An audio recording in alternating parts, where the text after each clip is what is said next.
بسم الله والصلاة والسلام على رسول الله صلى الله عليه وسلم. بشرى لجماهير نادي الزمالك. عقد زيزو يقترب من الانتهاء. تجديد عقد زيزو يقترب من الانتهاء.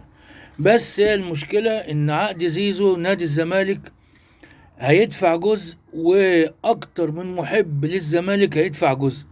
فالمشكلة في الحتة بتاع المحبين.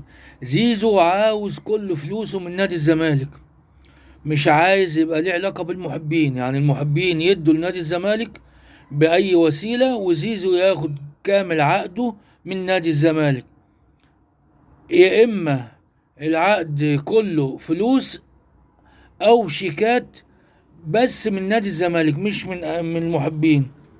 العقد كله عاوزه من نادي الزمالك مباشرة، سواء بشيكات مقبولة الدفع في أوقاتها. فإن شاء الله يتم على خير إن شاء الله، ونقول سلام عليكم.